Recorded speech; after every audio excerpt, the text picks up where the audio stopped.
Okay, well, we're going to talk a little bit about the process of editing from the point of view of an editor. What is it that an editor is looking for? Each one of us up here has worked as editors in various fields and under different circumstances. I, for example, worked initially as an editor in college, helping professors get their first get their articles and their books published. I later then went to work with Writers of the Future and worked as an editor in that field. I've also worked as a technical editor in the doing computer manuals and things like that, and have also worked as an editor for publishing companies with helping them secure rights to children's books, that type of thing. So I've done editing in a number of different fields, and over the past 20 years, there's it seems like there's almost never been a time when I haven't been an editor somewhere. Even now, I have a deal with Tom Doherty. If I discover a new writer, I am supposed to forward a manuscript to Tom Doherty, and if they publish it, then I get a percentage of sales. So, okay. That's a top secret thing. Don't tell anybody. Okay. So he's hoping to discover you and get a percentage of all of this. That's stuff. right. Yeah. I should have been doing this years ago. You know. Okay. Eric, why don't you talk about your editing? About your editing experience, yeah. I've edited for 4 years. We're just closing it down in a week because sales never got quite good enough to keep the magazine going. But I edited Jim Baen's Universe for 4 years. That was, it still is the highest paying magazine in science fiction, a status which will end as of next month.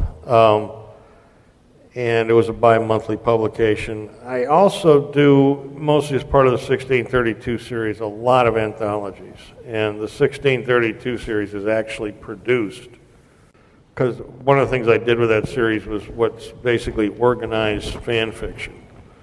We take a lot of fan fiction submitted, and then, the best of it we actually publish commercially. So actually a number of people have become professional writers out of that. Happily for me, after a while, in the case of the Gazette, the editor now is Paula Goodlett. All I do anymore with the Gazette really is write the checks. And in the case of Jim Baen's Universe, fairly early on, I was able to get out of the pretty miserable business of reading the incoming slush. I haven't had to wade through too much raw slush. I usually get, stuff that's been filtered at least once. For that reason, I don't have quite the same profane view that you'll often find with editors about. My friend Kathy Wentworth succeeded Dave as the coordinator of the Writers of the Future contest. She's been doing it now for years, and she will regale me with stories of the god-awful crap that comes in. Her favorite was a story where the viewpoint character was a turnip.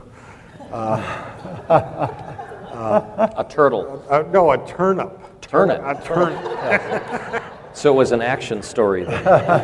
She said it was the most bizarre story and most boring story. Anyway.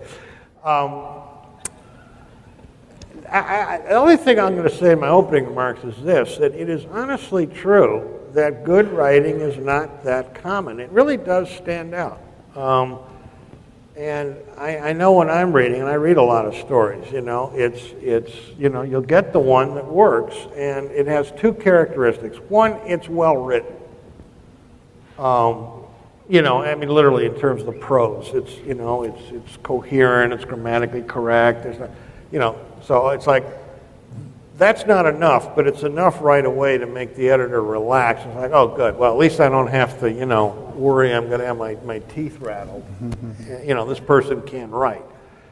But that's not enough by itself, because the story then has to be engrossing. And most stories aren't. The problem I run into, because I don't usually hit the real raw slush, so the real crap has been cut away.